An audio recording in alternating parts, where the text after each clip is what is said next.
اعوذ باللہ من الشیطان اللعین الرجیم، بسم اللہ الرحمن الرحیم۔ آغاز عمل از نام خدا جو مہر ہما جو رحم ہما، سل اور مدح توصیف و ثنا زیبا ہے تجھے اے صلی علی۔ یاران خوش خیال و عزیزان محترم، السلام علیکم ورحمۃ اللہ وبرکاتہ۔ گزشتہ نشست میں ہم حضور محب النبی مولانا فخر جہاں رضی اللہ تعالی عنہ کی بارگاہ اقدس میں حاضری سے شرف یاب ہوئے، اور آج کی یہ نشست اسی حاضری کا تسلسل ہے۔ پچھلی نشست میں ہم نے عرض کیا تھا کہ دہلی میں اگر جانثاروں اور ارادت مندوں کا ایک مجمع کثیر اور جمع غفیر آپ کے علمی اور روحانی فیوض سے مستفید و فیضیاب ہو رہا تھا، تو دوسری جانب اشرار اور کج ادا اور کج نہاد مفسدین اور حاسدین اپنی کجروی اور شرارتوں سے آپ کو زج اور پریشان بھی کرنے میں کفار و مشرکین مکہ کی سنت پوری تندہی اور ذمہ داری سے ادا کر رہے تھے۔ ان کے ذہن سازشی، ان کی فکر شیطانی تھی، اور ان کے دلوں میں حسد اور بغض کا بدبودار ناسور رس کر فضائے قلوب کو مسموم کر رہا تھا۔ یہ بے ہنگم شیطانی افکار کا امین گروہ بیہودہ کاموں میں لگا رہتا تھا۔ اس عہد میں ایک خاص مذہبی فرقہ ایسا بھی تھا کہ جس کے افراد اولیاء اللہ کی دشمنی میں اس حد تک آگے بڑھ گئے تھے کہ انہیں قتل تک کرنے میں دریغ نہ کرتے تھے، کیونکہ حکومت میں ان کا اثر و رسوخ بہت بڑھ چکا تھا۔ مرزا مظہر جانے جانا شہید کی شہادت اور شاہ ولی اللہ محدث دہلوی رحمت اللہ تعالی علیہ کی بے توقیری اور ایذا رسانی سب تاریخ کا حصہ ہے۔ یہ طبقہ اہل سنت کے علماء و مشائخ سے نفرت میں از حد جری ہو چکا تھا۔ ان کے علاوہ ایک اور گروہ وہ بھی تھا جو بے وسیلہ محمد مصطفیٰ صلی اللہ تعالی علیہ وآلہ وسلم توحید شیطانی کا داعی و دعوے دار تھا۔ وہ بھی مشائخ کے قتل کرنے میں جری اور ہمہ وقت آمادہ و تیار رہا کرتا تھا۔ الغرض روافض، نواصب اور خوارج سزا سے بے خوف ملک میں دندناتے پھر رہے تھے۔ اس پر المضاعف یہ کہ ائمہ فقہ کی تقلید کا دشمن گروہ بھی کھلے عام ہتھیاروں سے لیس گلی کوچوں اور بازاروں میں دہشت کی علامت بنا ہوا تھا۔ پھر علماء سوء اور خانقاہوں کی رونقوں سے بیزار دشمنی اور حسد کی آگ میں جل بھن رہے تھے، اور اپنی فتنہ پردازیوں سے معاشرے کا سکون غارت کر رہے تھے۔ بھلا یہ کیسے ممکن تھا کہ ان نامساعد اور بدترین حالات کی سنگینی سے مولانا فخر الدین محب النبی رضی اللہ تعالی عنہ محفوظ و مامون رہے ہوں، لیکن وہ عزم و ہمت کے پہاڑ کی مانند مضبوطی سے ڈٹے ہوئے تھے۔ آپ کے پائے استقامت میں ذرا بھی جنبش اور لغزش نہیں تھی۔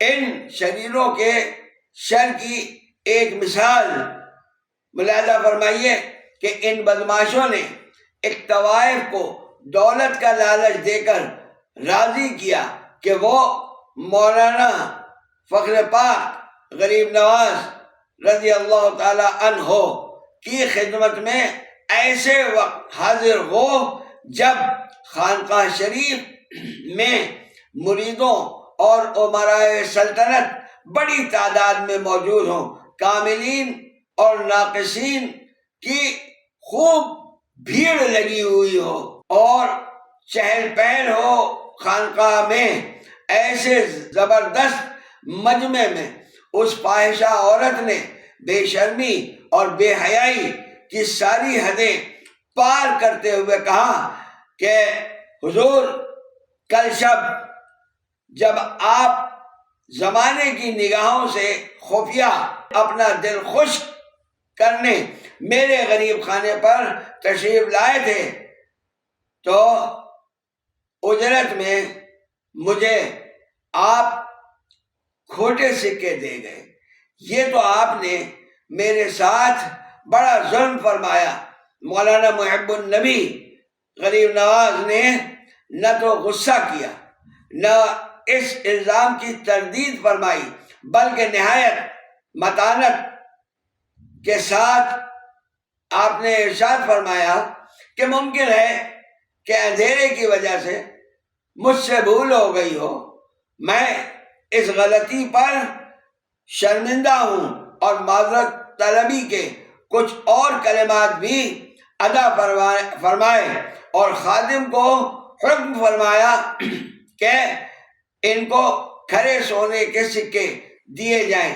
اس کے علاوہ اور بھی انعامات اور تحائف سے اس عورت کو نوازا اور اس سے اس کے آنے کی زحمت اٹھانے پر مقرر معافی بھی چاہی۔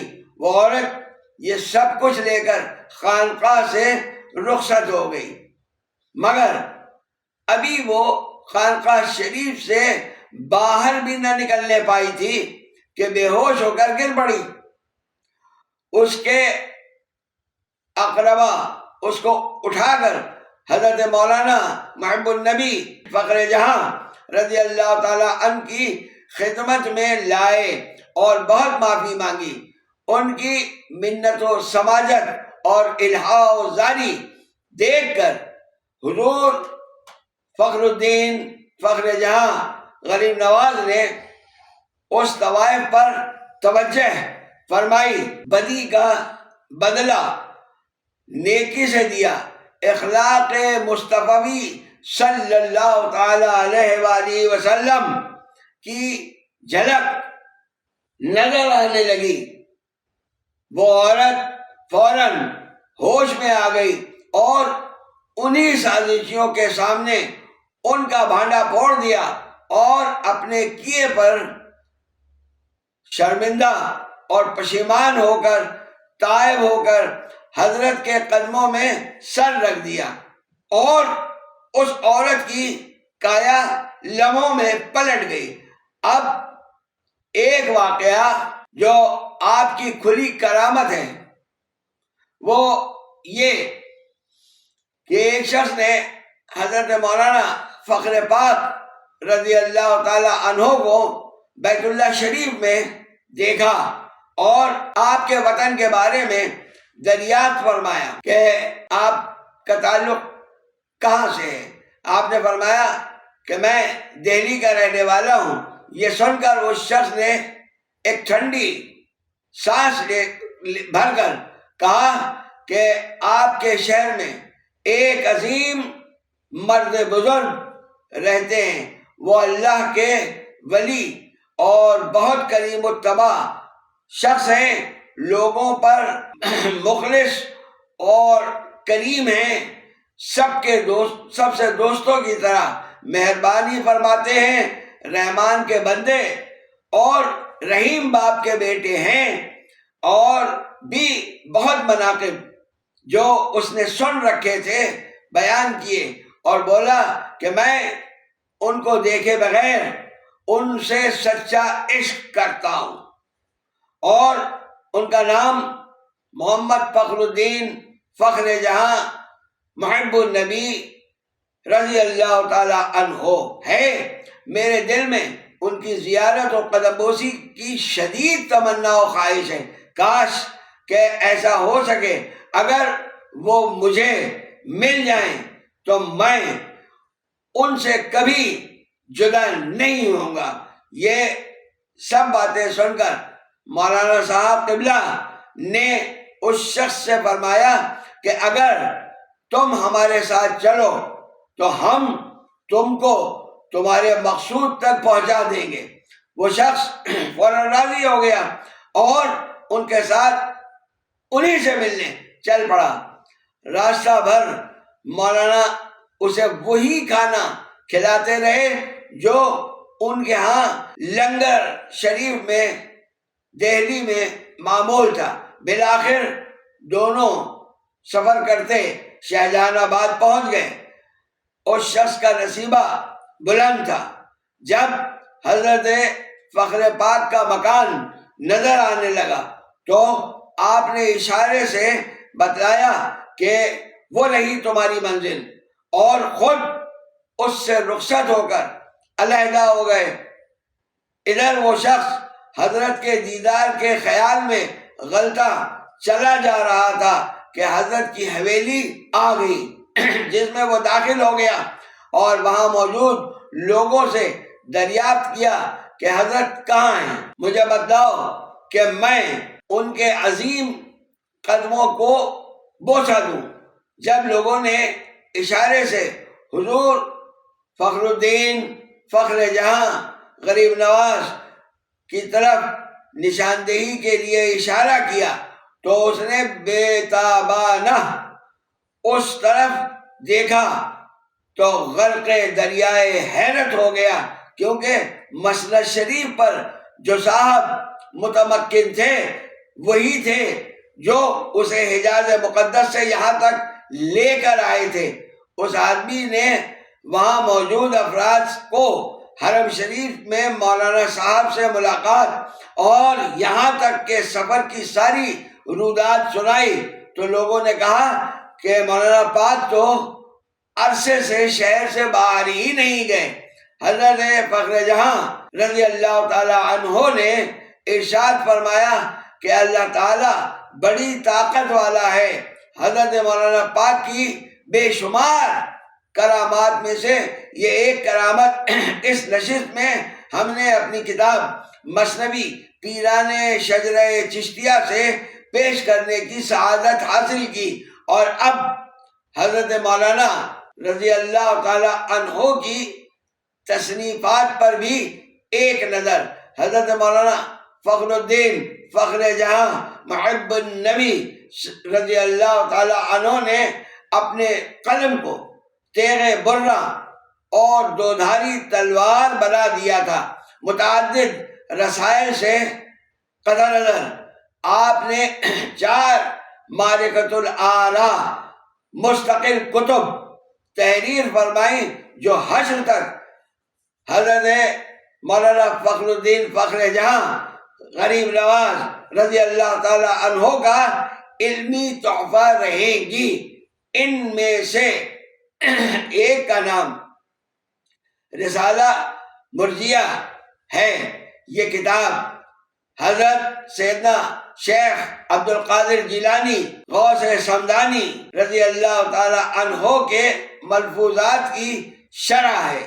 دوسری کتاب کا نام عین الیقین ہے۔ یہ کتاب سالکین کے لیے رہبر و ہدایت کا ذریعہ ہے۔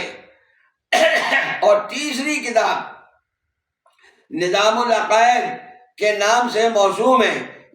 یہ کتاب اہل سنت حنفی المسلک مسلمانوں کے لیے رہنمائے عمل ہے۔ اور چوتھی کتاب فخر الحسن ہے۔ یہ کتاب مستطاب چشتیت کے دفاع میں حضرت فخر الملت والدین نے تحریر فرمائی۔ یہ حضرت فخر جہاں رضی اللہ تعالی عنہ کی عنایت و مہربانی ہے کہ فخر الحسن کی اشاعت سے چشتیت کو تحفظ اور دوام اور سربلندی نصیب ہوئی۔ اسی لیے ہم آپ کو مجدد چشتیت کہتے ہیں اور تسلیم کرتے ہیں۔ یہ کتاب حضرت مولانا پاک کے کمالات و کرامات میں سے ایک بڑی نشانی ہے۔ شاہ ولی اللہ محدث دہلوی نے ایک رسالہ لکھا جس کا نام انتباہ رکھا، جس میں حضرت خواجہ حسن البصری رضی اللہ تعالی عنہ کی کمسنی کو جواز بنا کر ان کو حضرت علی المرتضیٰ کرم اللہ تعالی وجہ الکریم سے ان کی نسبت خلافت کا انکار کر دیا اور یوں سلسلہ عالیہ چشتیہ کو منقطع قرار دے دیا۔ شاہ ولی اللہ صاحب محدث دہلوی کے رسالہ انتباہ کے علمی رد میں حضور مولانا فخر الدین فخر جہاں غریب نواز محب النبی نے فخر الحسن جیسی معرکۃ الاعلیٰ کتاب لکھ کر شاہ ولی اللہ محدث دہلوی کو حیران و ششدر فرما دیا۔ پھر اس فخر الحسن کا جواب دینے کی بھرپور کوشش شاہ رفیع الدین صاحب نے کی، لیکن ہر بار وہ ناکام رہے اور شرمسار ہو کر اس محنت رائگاہ سے بالآخر تائب ہو گئے اور سلسلہ عالیہ چشتیہ میں نئی اور تازہ روح عود کرائی۔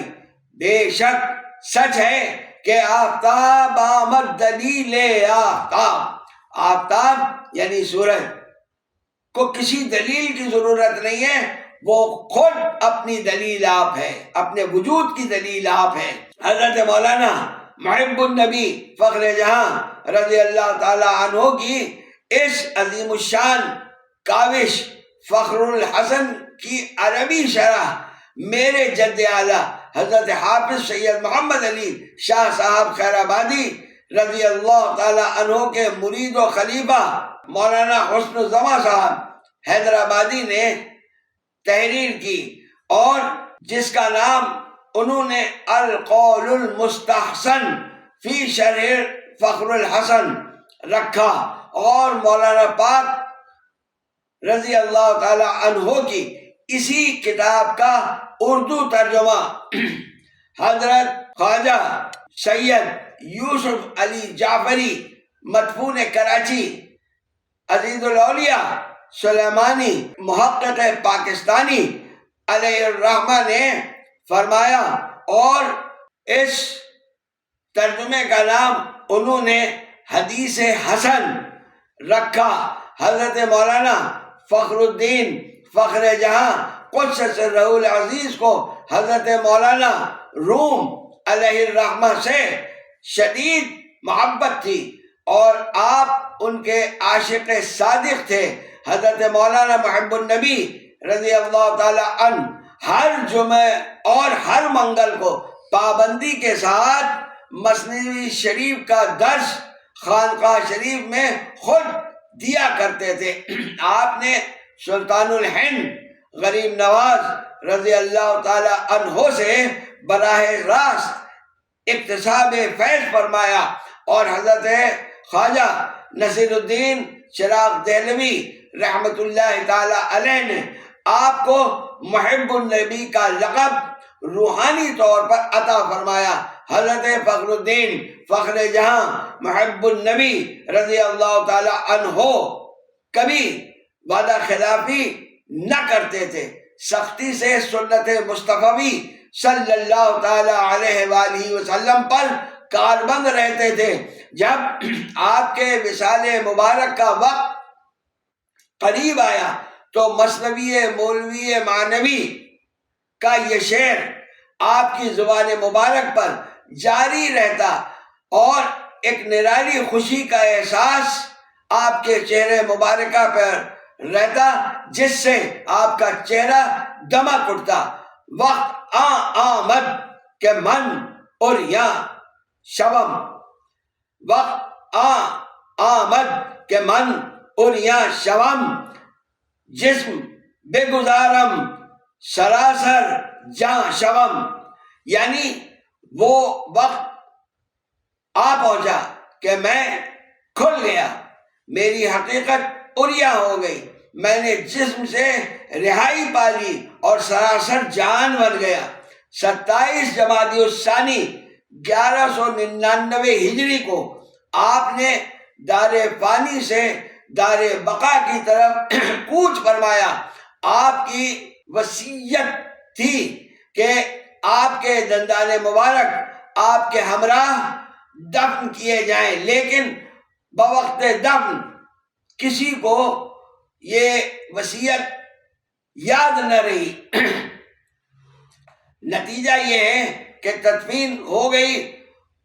اس کے بعد جب اس بات کی کسی کو یاد آئی تو یہ طے پایا کہ اب قبر کشائی کی جائے اور وہ دندان مبارک حضور کے دہان مبارک میں رکھے جائیں۔ جس دن مولانا فخر آباد کا وصال ہوا اس کے 2 یا 3 دن کے بعد حضرت شاہ محمد سلیمان توسوی غریب نواز، جو اس وقت نوجوان تھے اور قبلہ عالم غریب نواز کے بیعت کے بعد انہوں نے اجازت چاہی کہ دادا پیر کی زیارت کے لیے دہلی جائیں، تو ان کو حضور قبلہ عالم نور محمد مہاروی رضی اللہ تعالی عنہ نے اجازت دی۔ تو سوئم کے دن جب قبر کشائی کی گئی کہ اس میں دندان مبارک رکھے جائیں، تو جہاں خانقاہ شریف کے جو متعلقین و متوسلین تھے انہوں نے یہ فیصلہ کیا کہ یہ نوجوان جو پنجاب سے حضور کی زیارت کے لیے آیا تھا، یہ دندان مبارک حضور کے درج دہن میں اس کے ہاتھوں سے رکھوائے جائے تاکہ شاہ محمد سلیمان توسوی رضی اللہ تعالی عنہ کی خواہش جو دیدار کی وہ لے کر آئے تھے پوری ہو سکے، اور ان کی امانت جو آہنی قلم حضور فخر جہاں اپنے کسی مرید کے حوالے کر گئے تھے، اور پیر پٹھان غریب نواز کی تمام شناخت اس کو بتلا گئے تھے کہ وہ آئیں گے تو یہ قلم ان کو دے دینا۔ وہ آہنی قلم ان بزرگ نے، ان صاحب نے حضرت خواجہ شاہ محمد سلیمان توسوی رضی اللہ تعالیٰ عنہ کو وہ ساری شناخت، ساری پہچان جو حضرت مولانا فخر پاک غریب نواز نے ارشاد فرمائی تھی، دیکھ کر پہچان کر ان کے حوالے کیا۔ اور اب اس دعا کے ساتھ فی امان اللہ کہ اللہ رب العالمین تمام مومنین و مومنات، مسلمین و مسلمات کو دارین میں کامیاب و کامران و بامراد فرمائے، اور اپنے ان محبوب بندوں اور اولیاء کرام کی عقیدت و محبت سے ہم سب کے دلوں کو منور و شاد فرمائے۔ آمین ثم آمین۔